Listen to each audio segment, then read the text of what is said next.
नमस्कार दोस्तों, गुरुशरण क्लासेज के ऑनलाइन प्लेटफॉर्म पर आप सभी का हार्दिक स्वागत है। मैं अभिनंदन। हम मैथ पढ़ रहे थे और मैथ के अंदर अपने जो पशु परिचर जो बढ़ती है विशेष, उसके जो भी टॉपिक हैं उन टॉपिकों के हम एमसीक्यू के माध्यम से हम क्वेश्चन आंसर कर रहे थे। तो आज हम फिर से उसी क्लास को आगे बढ़ाते हुए जो अगले प्रश्न आंसर हैं वो देखते हैं। आज देखिएगा, आज की क्लास का अपना ये पहला क्वेश्चन देखिएगा पहला क्वेश्चन अपने जो प्रश्नावली है प्रतिशत है उससे है अपना पहला क्वेश्चन। तो देखिएगा, राधा तथा श्याम का वेतन राधे श्याम के वेतन से क्रम से 20% अधिक व 25% कम है। देखो, राधा तथा श्याम का जो वेतन है वो राधे श्याम के वेतन से क्रम से 20% अधिक व 25% कम है। तो देखो, राधा और ये श्याम और ये राधे श्याम, तो राधे श्याम के वेतन से, तो राधे श्याम का वेतन का मतलब राधे श्याम का वेतन अगर 100 है, इसके वेतन से क्रम से 20% अधिक, क्रम से का मतलब कि राधा का 20% अधिक है।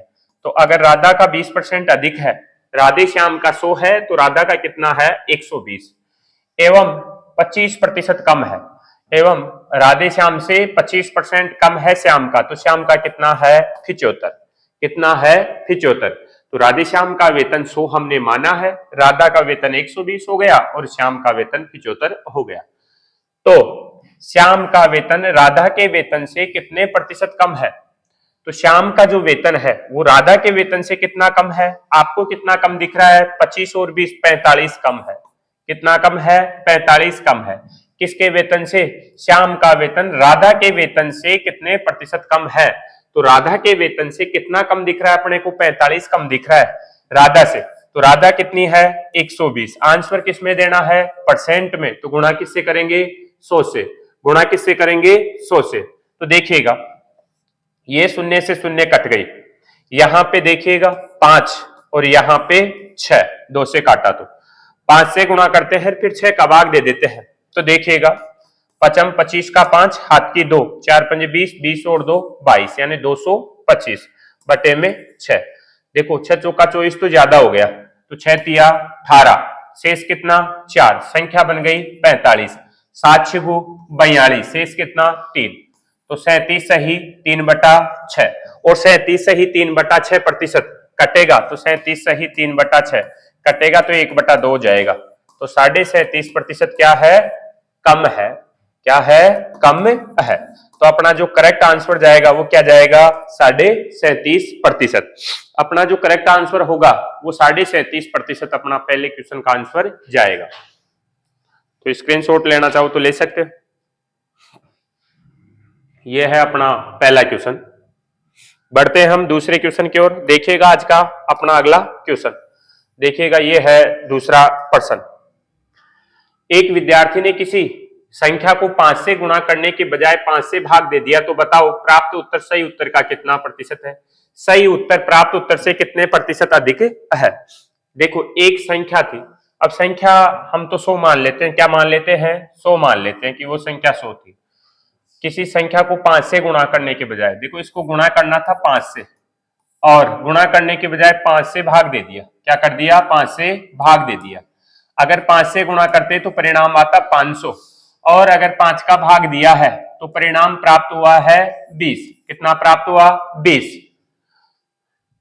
देखो, हमने संख्या 100 मानी, इसको 5 से गुणा करने के बजाय 5 का भाग दिया। अगर 5 से गुणा करते तो परिणाम प्राप्त होता 500, 5 का भाग दे दिया तो परिणाम प्राप्त हो गया 20, भाग दे दिया गया। तो बताना है, देखो क्या बताना, प्राप्त उत्तर सही उत्तर का कितना परसेंट है। देखो, प्राप्त उत्तर क्या हो गया? 20, सही उत्तर कितना है? 500। तो ये 20 500 का कितना परसेंट है, वो ये अपना आंसर है। ये अपना पहला क्वेश्चन का आंसर जाएगा। तो देखिएगा, 2 शून्य से 2 शून्य, 5 चौका 20, यानी 4%। कितना है? 4%। प्राप्त परिणाम सही उत्तर का कितना परसेंट है? 4% है। तो अपना जो पहला क्वेश्चन है उसका आंसर जाएगा 4%। देखो दूसरा, सही उत्तर प्राप्त उत्तर से कितने प्रतिशत अधिक है? सही उत्तर प्राप्त उत्तर से कितने प्रतिशत अधिक है? सही उत्तर 500 है, प्राप्त उत्तर 4, प्राप्त उत्तर है 20, तो इससे कितना अधिक है? देखो कितना परसेंट अधिक है, परसेंट में कन्वर्ट करेंगे इसको। अधिक दिख कितना रहा है आपको, 480 अधिक दिख रहा है। भाई सही उत्तर 500, प्राप्त हुआ है 20, तो 20 से सही उत्तर कितना ज्यादा है, 480 ज्यादा है। सही उत्तर प्राप्त उत्तर से कितने प्रतिशत अधिक है, प्राप्त उत्तर से कितने परसेंट अधिक है, तो प्राप्त उत्तर से बताना है, तो प्राप्त उत्तर अपना 20 है।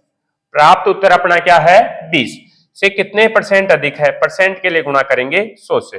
देखो 20 से कम 20, 20 से पंजे 100, तो 480 गुणा में 5, ये शून्य, 8 पंजे 40 के शून्य, हाथ की 4, पंचों का 20 और 4 24, तो कितना प्रतिशत अधिक है, 2400% अधिक है। कितना प्रतिशत अधिक है, 2400% अधिक है। तो अपने दूसरे प्रश्न का आंसर जाएगा 2400%। कितना जाएगा, 2400%। और पहले प्रश्न का आंसर जाएगा 4%। कितना जाएगा, 4%। तो ये अपने स्क्रीनशॉट लेना चाहो तो ले सकते हो। फिर अगले क्वेश्चन पे बढ़ते हैं।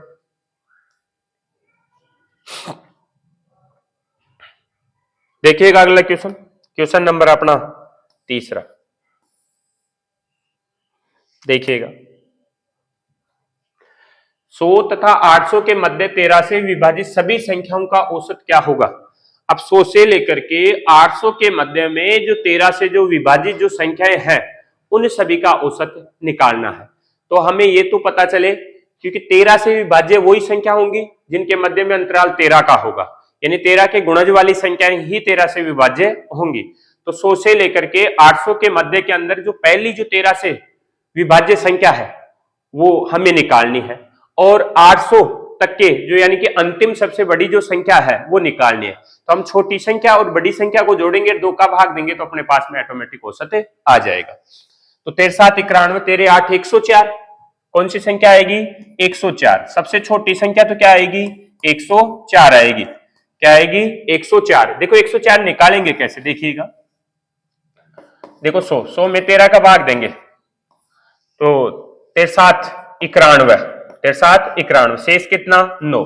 देखो 13 से कभी ये भाग चले जाती है अगर इसके अंदर, 13 7 91, 13 8 104, तो अपने पास में देखो 9 तो बचा हुआ है। अपने पास में क्या बचा हुआ है, 9 तो बचा हुआ है। 13 का भाग देने के लिए और क्या कम है, 4। अगर हम इसमें 4 जोड़ दे तो ये संख्या 13 से विभाज्य हो जाएगी।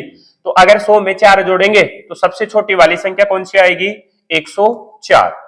हालांकि 13 का भाग अभी आता है, अपने को निकाल सकते थे 104। अब देखो इधर सबसे बड़ी संख्या 800, 800 में हम क्या करेंगे, 13 का भाग देंगे तो 13 पंजे 65, 13 6 78, 6 बार गया है 78। देखो शेष कितना बचा, 2। शेष कितना बचा, 2। संख्या 20 बन गई, 13 एकम 13, शेष कितना बचा, 7। देखो अगर 7 शेष है, इसका मतलब अगर इस संख्या में से 7 घटा दिया जाए, अगर इस संख्या में से 7 घटा दिया जाए तो अंतिम जो 800 तक की संख्याओं के अंदर अंतिम जो 13 से विभाज्य संख्या है वो ऑटोमेटिक प्राप्त हो जाएगी। तो 800 में से जब हम 7 घटाएंगे तो संख्या क्या बनेगी, 793। संख्या क्या बनेगी, 793। ये 793, देखो 793 कैसे आया, 8 शेष था तो 800 में से क्या घटाना था, 7। 800 में से अगर 7 घटाएंगे तो 793। तो पहली 13 से विभाज्य संख्या 100 व 800 के मध्य में कौन सी है, 104, और अंतिम क्या है, 793। प्रथम पद अंतिम पद को जोड़े, 2 का भाग दे तो क्या आएगा, औसत आएगा। क्या आएगा, औसत आएगा। तो देखिएगा औसत निकाल देते हैं। पहली और आखिरी संख्या हमने निकाल ली, औसत निकाल लेते हैं।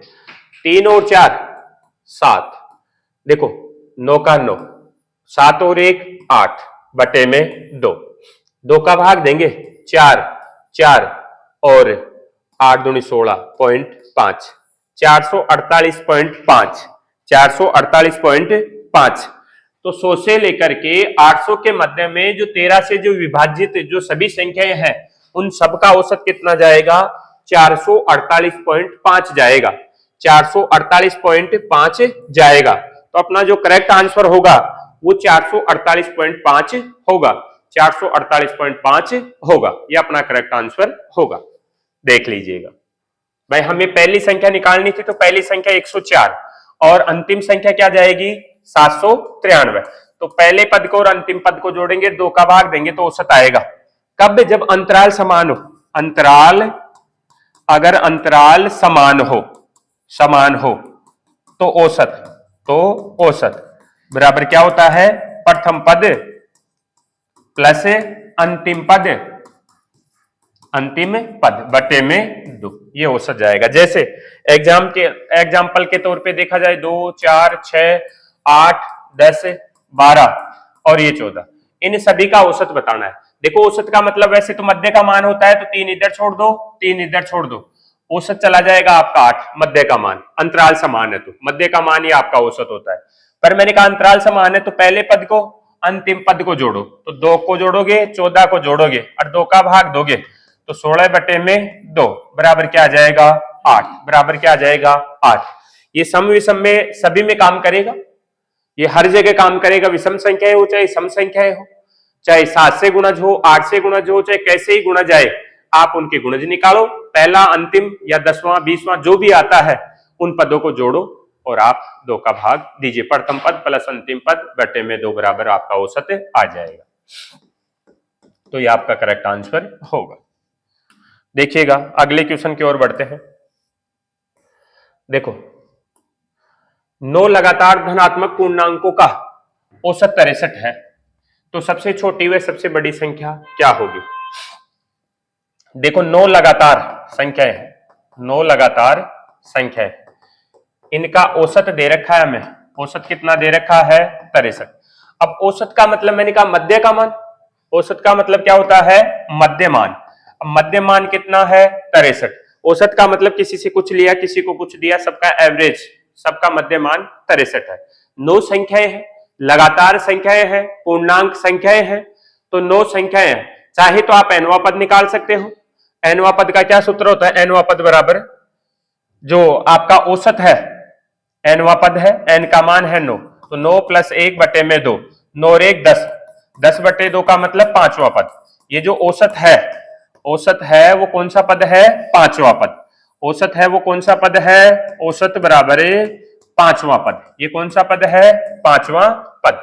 देखो ये 5वां पद है, चाहो तो आप ऐसे भी लिख सकते हो 1 2 3 4 5 6 7 8 और ये 9, तो ये 5वां पद है आपके पास में 63। तो इससे अगली संख्या चाहिए 64, इससे अगली 65, इससे अगली 66 और इससे अगली 67।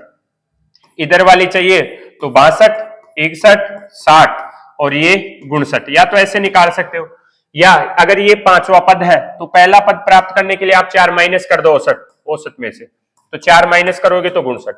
अंतिम पद प्राप्त करने, क्योंकि 4वां अगला पद चाहिए, तो औसत आपका है 63, 63 के अंदर अगर 4 जोड़ दोगे तो भी क्या आ जाएगा 67, तो ये 59 और ये 67।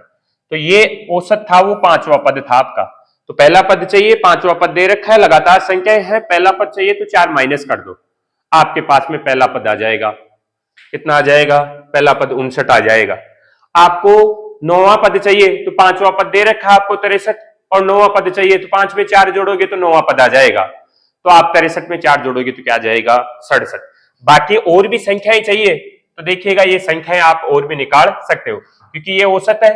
अगली चौथी संख्या चाहिए, वही तो सबसे बड़ी संख्या होगी, 1 2 3 4। छोटी संख्या चाहिए तो छोटी संख्या 59, तो बड़ी संख्या चाहिए तो बड़ी संख्या क्या है 67, छोटी संख्या क्या है 59। इनका औसत पूछे तो इनका औसत क्या जाएगा, वही 63 जाएगा। क्या जाएगा, वही 63 जाएगा। इधर से पहली इधर से आखिरी तो भी औसत 63, इधर से दूसरी तो भी औसत 63, इधर से तीसरी तो भी औसत 63, इधर से चौथी तो भी औसत 63, सबका भी औसत 63। देखिएगा अगली संख्या पे, अगले क्वेश्चन पे बढ़ते हैं। देखिएगा अपना अगला क्वेश्चन, देखो चक्रवृद्धि ब्याज और साधारण ब्याज का मिला हुआ क्वेश्चन है दोनों का। किसी निश्चित धनराशि पर 5 वर्षों का साधारण ब्याज 45,000 रुपए है, साधारण ब्याज दिया है, सिंपल इंटरेस्ट है 5 वर्षों का 45,000, तथा 2 वर्षों का चक्रवृद्धि ब्याज, 2 वर्षों का चक्रवृद्धि ब्याज है 18,360 रुपए। 2 वर्षों का चक्रवृद्धि ब्याज कितना है 18,360 रुपए। ब्याज की दर बतानी है, ब्याज की दर बतानी है।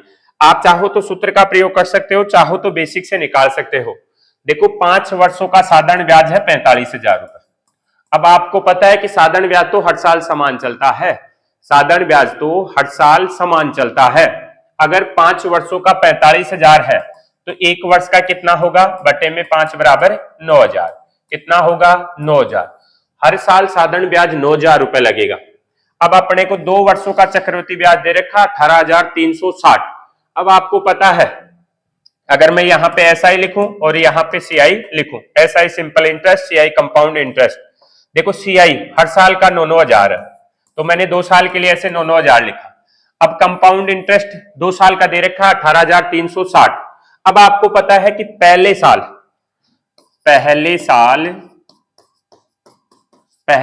साधारण ब्याज व चक्रवृद्धि ब्याज समान होता है। पहले साल साधारण ब्याज व चक्रवृद्धि ब्याज समान होता है। तो पहले साल का CI तो कितना होगा 9,000, कितना होगा 9,000। अब बच गया वो दूसरे साल का है तो 18,360 पूरे 2 साल का है। अब ये 2 साल का है, 1 साल का 9,000 है तो बच गया वो दूसरे साल का है। तो दूसरे साल का कितना है देखिएगा, 18 में से 9 जाएगा तो 9, तो 9,360। देखो दूसरे साल का चक्रवृद्धि ब्याज है 9,360, पहले साल का है 9,000। अब आपको पता होना चाहिए कि 9,000 से ऊपर जो आया है वो ब्याज के ऊपर ब्याज लगने की वजह से चक्रवृद्धि ब्याज बना होगा। तो ये जो राशि 9,000 से ऊपर आई है वो 9,000 से ऊपर इस ब्याज के ऊपर ब्याज लगने की वजह से बनी होगी। तो इस 9,000 से ऊपर कितनी राशि आई है 360। अब ये 360 इस 9,000 के ऊपर ब्याज लगा होगा, इस 9,000 के ऊपर ब्याज लगा होगा। तो 360 इस 9,000 का कितना परसेंट है वही अपना आंसर है। तो देखिएगा परसेंट के लिए गुणा किससे करेंगे 100 से, ये 2 शून्य से 2 शून्य और ये शून्य से शून्य, नोक चौक 36, यानी दर परसेंट कितनी है 4%। तो देखो हमने बेसिक से ही निकाला है, किसी भी कोई सूत्र वगैरह का प्रयोग नहीं किया, 4% दर जाएगी। एक बार दोबारा देखिएगा, देखो 5 वर्षों का चक्रवृद्धि साधन ब्याज दे रखा है 45, तो 1 वर्ष का कितना जाएगा 9,000, अगले साल का भी कितना 9,000, अगले साल का भी कितना 9,000, 9,000, 9,000, हर साल 9,000 चलेगा तो 5 वर्षों में 45,000 रुपए। अब देखो ये तो साधारण ब्याज था, अगर चक्रवृद्धि ब्याज की बात करें तो पहले साल का साधारण ब्याज चक्रवृद्धि ब्याज समान होता ही है। अब ये 9,000 रुपए लगा है, 9,000 तो अगले साल भी लगेगा ही क्योंकि ये तो मूलधन पे है, पर ब्याज लगा है 2 वर्षों में 18,360, जबकि ब्याज होना चाहिए था 18,000। अब 18,000 से ऊपर है वही तो चक्रवृद्धि ब्याज है, तो कितना है 360। तो अब ये 360 रुपए पहले वाले ब्याज के ऊपर ब्याज लगने की वजह से लगा होगा, तो ये 360 रुपए इस 9,000 रुपए के ऊपर ब्याज लगा है। आंसर देना है परसेंट में, क्योंकि दर बतानी है अपने को तो दर परसेंट में बतानी है। 2 शून्य से 2 शून्य, ये शून्य से शून्य, नोक चौक 36, तो 4% की दर कितनी आएगी 4% की दर आएगी। एकदम आसान प्रश्न है और आपसे ऐसा क्वेश्चन आपको एग्जाम में देखने को भी मिलेगा जिनमें चक्रवृद्धि ब्याज और साधन ब्याज का मिक्स क्वेश्चन होगा, आपसे दर परसेंट जरूर पूछेगा। तो इस क्वेश्चन के अलावा 3-4 प्रश्न और भी है जिनमें दर परसेंट है, तो देखिएगा अगला।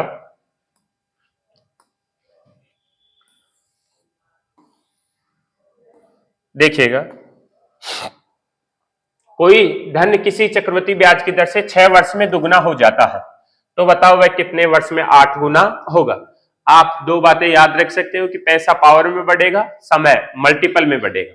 पैसा पावर में, समय मल्टीपल में, पैसा पावर में, समय मल्टीपल में। या आप बेसिक एक लाइन से भी कर सकते हो। कैसे? देखो कोई धनराशि किसी चक्रवृद्धि ब्याज की दर से 6 वर्षों में दुगनी हो जाती है। मैंने कहा 1 रुपए था, ये दुगनी का मतलब 2 रुपए हो जाएंगे कितने वर्ष में 6 वर्ष में। कितने वर्ष में 6 वर्ष में।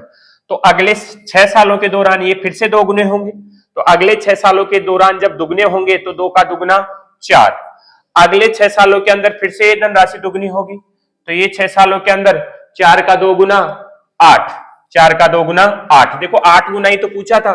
देखो 1 रुपए था, 1 रुपए से 8 रुपए हो गए, इसका मतलब है कि 8 गुना हो गया। अभी 8 गुना कितने समय में हुआ 6, 6 12, 6 3 18 वर्ष में। कितने वर्ष में हुआ 18 वर्ष में। कितने वर्ष में 18 वर्ष में, तो 18 वर्ष में हुआ। सही। एक तरीका तो यह है इसके अलावा मैंने एक और लाइन बोल करके बताई है कि पैसा पावर में बढ़ेगा और समय मल्टीपल में बढ़ेगा। आप इस टाइप से भी कर सकते हो, जैसे कि कोई धन राशि किसी चक्रवृद्धि ब्याज की दर से 6 वर्ष में दोगुना हो जाता है। तो देखिएगा दोगुना हुआ, 1 से 2 हुए। अब ये कितने समय में, देखो 6 वर्ष में हुआ, कितने वर्ष में हुआ, 6 वर्ष में, 6 वर्ष में दोगुना हुआ, तो ये कितने समय में 8 गुना हो जाएगा। तो ये 8 2 की पावर 3 है। अब ये पैसा पावर में समय मल्टीपल में, तो 2 की पावर 1 से बढ़कर के 2 की पावर 3 हुआ, तो इधर पावर में बढ़ता है, इधर मल्टीपल में बढ़ता है। यहां पे 2 की पावर 3 हुई है, इसका मतलब 3 इधर किस में आएगा, गुणा में। 6 गुणा 3 18 वर्ष में। कितने वर्ष में, 18 वर्ष में। तो आप ऐसे भी कर सकते हो, याद रखो तो, कि पैसा पावर में समय मल्टीपल में बढ़ेगा। तो अपना आंसर आ जाएगा कितना, 18। देखते हैं अगला क्वेश्चन, देखिएगा आज का। देखिएगा अगला क्वेश्चन। कोई धन किसी चक्रवृद्धि ब्याज की दर से 15 वर्षों में 8 गुना हो जाता है, तो 25 वर्षों में कितना होगा। अब आपको ऐसे क्वेश्चनों के लिए लैंड से करो तो आपको सोचना है कि 8 गुना हुआ है तो 2 की पावर 3 हुआ है, तो इधर 15 वर्षों में हुआ है, तो 5 वर्षों में 2 गुना हुआ होगा, फिर अगले 5 वर्षों में 2 गुना हुआ होगा, फिर अगले 5 वर्षों में 2 गुना हुआ होगा, यानी कि बीच में स्टेप को गायब कर दिया। तो आपको ऐसे सोचना है कि देखो 1 रुपए था, 5 वर्षों में 2 गुना हुआ, अगले 5 वर्षों में फिर से ये 2 गुना होगा 4, और अगले 5 वर्षों में फिर से ये 2 गुना होगा 8। अब उसने डायरेक्ट ही बोल दिया 5 10 15, 15 वर्षों में 8 गुना हो रहा है, 15 वर्षों में क्या हो रहा है, 8 गुना। ये 2 स्टेपों को आपको बीच में गायब कर दिया। तो आपको कई क्वेश्चन ऐसे भी देखने को मिल सकते हैं जिनमें कि कोई स्टेप गायब हो। तो अगर कोई स्टेप गायब है तो आपको सोचना है कि 8 गुना डायरेक्ट तो नहीं हुआ होगा 15 वर्षों में, तो इधर 5 वर्षों में 2 गुना, फिर अगले 5 वर्षों में 2 गुना, और इधर 5 वर्षों में फिर 2 गुना। तो बताओ 25 वर्षों में कितना होगा। देखो 15 तो लिख ही रखे हैं, अगले 5 साल में और 2 गुना हो जाएगा 16, और अगले 5 सालों में फिर 2 गुना हो जाएगा तो 32। तो कितना गुना होगा, 32 गुना। देखो 5 10 15 20 25, तो ये धनराशि 25 वर्षों में 32 गुना हो जाएगी। कितनी हो जाएगी, 32 गुना हो जाएगी। देखो कोई राशि 1 से 2 हुई, अब ये 32 गुना होगी, या मैं कहूं कि 5 वर्ष में 2 गुनी हो रही है, तो ये 25 वर्षों में कितनी होगी। तो 25 वर्षों का मतलब 5 से गुणा करने पे 25 आया होगा। अब पैसे के लिए पावर करेंगे तो 2 की पावर 5 करेंगे, क्योंकि यहां पे 5 से गुणा किया है, तो पैसा पावर में समय मल्टीपल में, तो समय मल्टीपल में हमने 5 से गुणा करके 25 निकाला, क्योंकि 25 वर्षों में निकालना था। पर इधर जो 5 से गुणा किया है वो इधर पावर के रूप में आना चाहिए, तो 2 की पावर 5। अब 2 की पावर 5 का मतलब होता है 32। कितना होता है, 32। तो ये राशि कितनी गुना होगी, 32 गुना। कितने गुना होगी, 32 गुना। आप चाहो तो लाइन से कर सकते हो, चाहो तो आप बेसिक से कर सकते हो। एक बार लाइन से और देखो, कोई राशि 1 रुपए था, 5 वर्षों में 2 गुनी हो गई, अगले 5 सालों के अंदर फिर से 2 गुनी हो जाएगी 4, अगले 5 सालों के अंदर फिर से 2 गुनी हो जाएगी 8। देखो 5 10 15, उसने कहा 15 वर्षों में 8 गुनी। देखो 15 वर्षों में 8 गुनी हो गई, 25 वर्षों में पूछना चाह रहा है, तो अगले 5 सालों के अंदर फिर से 2 गुनी होगी 16, अगले 5 सालों के अंदर फिर से 2 गुनी होगी 32। तो देखो 25 साल हो गए, 5 10 15 20 25, 25 सालों में देखो 1 से बढ़कर के कितना हो गया, 32। तो कितने गुना होगी, 32 गुना। कितने गुना होगी, 32 गुना। ये आज का अपना प्रश्न था। जो ये प्रश्न चल रहे हैं, ये पशु परिचर भर्ती विशेष चल रहे हैं। बाकी वैसे तो हर एग्जाम के अंदर ये काम में आएंगे, पर इस समय जो भी क्वेश्चन निकाल रहे हैं या क्वेश्चन जो भी लेकर के आ रहे हैं वो पशु परिचर भर्ती विशेष लेकर के आ रहे हैं। अगर आप हमारे इस चैनल पे नए हो तो हमारे इस चैनल को जरूर सब्सक्राइब करिएगा, और आने वाले समय के अंदर हम और भी क्लासें आपके लिए लेकर के आएंगे, तो आप इस चैनल को हमारे को सब्सक्राइब करके रखिएगा। थैंक यू, धन्यवाद, जय हिंद, जय भारत।